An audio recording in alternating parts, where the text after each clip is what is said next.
Salut à tous, on se retrouve aujourd'hui pour un nouvel épisode d'ActuOM. On va faire le point sur les dernières infos mercato qu'on a vues un petit peu partout ces derniers jours. C'était quand même un petit peu plus calme ces 2 derniers jours et on a eu une flambée des rumeurs ce samedi, alors on va parler de tout ça tout au long de cette vidéo. N'hésitez pas à me suivre sur Twitter et Insta, vous pouvez aussi vous abonner en activant la cloche pour recevoir une petite notif dès qu'une nouvelle vidéo est sortie. N'oubliez pas le petit pouce bleu si vous avez aimé et de rejoindre le Discord pour parler foot avec d'autres supporters. Comme d'habitude pour les épisodes d'ActuOM, petite question pour vous, que pensez-vous de la prolongation d'Alvaro jusqu'en 2024? Pensez-vous qu'il peut être un joueur important de l'effectif jusqu'à cette année-là, ou alors l'OM a-t-il fait une grosse erreur en le prolongeant? Dites-moi tout dans les commentaires les amis. On entre directement dans le vif du sujet avec justement une info officielle. La prolongation d'Alvaro a été officialisée ce vendredi, une opération qu'on avait déjà évoquée début avril dans ActuOM. Son nouveau contrat court jusqu'en 2024, l'Espagnol lui s'est réjoui de l'extension de son bail, en précisant qu'il se sentait dans les meilleures années de sa carrière et qu'il voulait profiter de l'OM plus longtemps. Il aura donc 34 ans à l'issue de son contrat, en espérant qu'il soit toujours performant d'ici là. Sur le dossier des gardiens, il y a plusieurs pistes qui ont fait parler ces derniers jours. D'abord celle qui mène à Alessio Cragno, le gardien de Cagliari, dont la piste était déjà sortie au mois d'avril. À 26 ans, il correspond au profil recherché par Longoria qui veut préparer la succession de Mandanda, mais ne convient peut-être pas au profil de numéro 1 bis, mais plutôt à celui d'un numéro 1 à proprement parler. D'après Centro Tenturo, la concurrence sera surtout entre l'OM et le LOSC qui vient de vendre Mike Maignan au Milan AC. L'autre piste mène à Esteban Andrada, gardien de 30 ans qui joue pour Boca Juniors. Il serait lui aussi dans la shortlist d'après Olé, une clause libératoire à hauteur de 20 millions existe pour lui, mais la négociation, si elle existe réellement, devrait débuter à une somme inférieure. Il n'y a pour le moment pas de proposition concrète formulée par l'OM au club argentin. Au niveau des jeunes, d'après 13-0-13, le jeune Naïm Chadouli qui a pu s'entraîner avec les pros s'est vu proposer un contrat stagiaire. Il était en fin de contrat en juin 2021. Je peux d'ailleurs vous conseiller un super article écrit par l'excellent site Peuple Olympien qui vous présente le joueur. Concernant d'autres pistes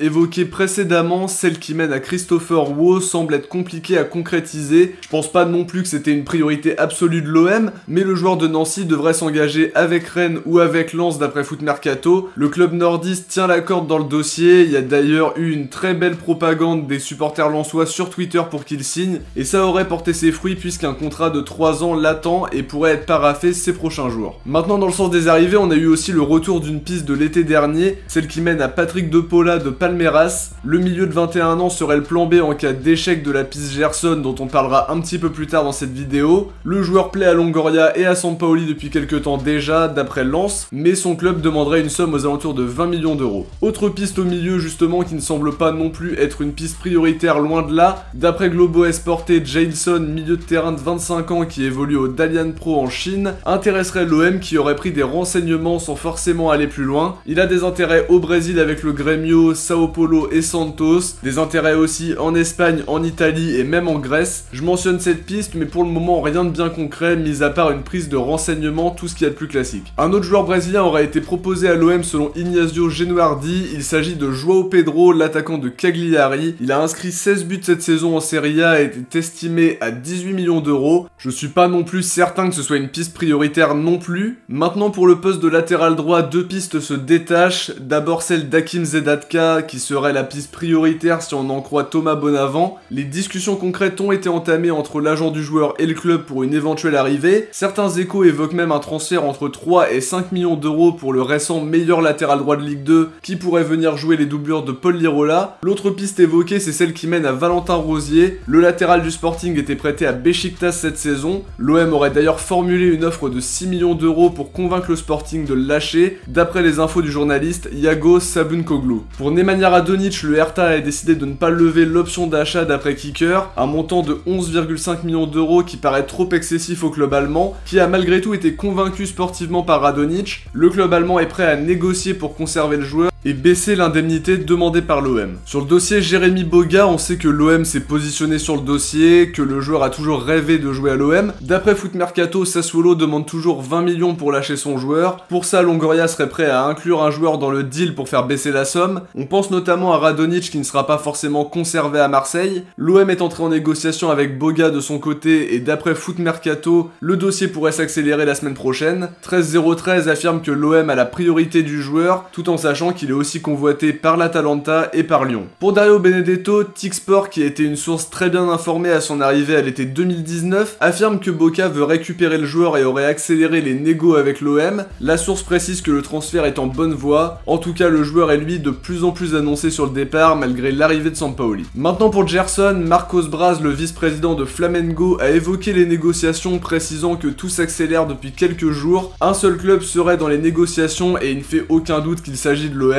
D'après lui, il y aurait eu une bonne offre et le club attendrait une réponse de la part de l'OM, probablement suite à une contre-proposition. D'après Globo Esporte, le club Carioca aurait demandé d'autres bonus et un pourcentage à la revente plus important. Le dossier traîne en longueur mais serait proche de son épilogue si on en croit le vice-président. Sur le dossier Guendouzi, on a appris aujourd'hui de la part de RMC Sport que l'OM avait un accord de principe avec Francis Coquelin, récent vainqueur de l'Europa League avec Villarreal. Le club a préféré se positionner sur Matteo Guendouzi qui est l'une des pistes prioritaires de Pablo Longoria. Concernant Guendouzi, donc, Mohamed Bouafsi précise que le joueur aimerait rejoindre l'OM et que le dossier a plutôt bien avancé ces derniers jours. Une info confirmée par Foot Mercato qui indique que les discussions entre le club et le joueur ont bien avancé et que les discussions ont déjà débuté avec les Gunners. Voilà pour les dernières infos concernant l'OM les amis, on arrive déjà à la fin de cette vidéo. J'espère en tout cas qu'elle vous a plu. Si c'est le cas, n'oubliez pas de liker, commenter, partager. On se retrouve très vite pour analyser l'actu du club. Ciao, portez-vous bien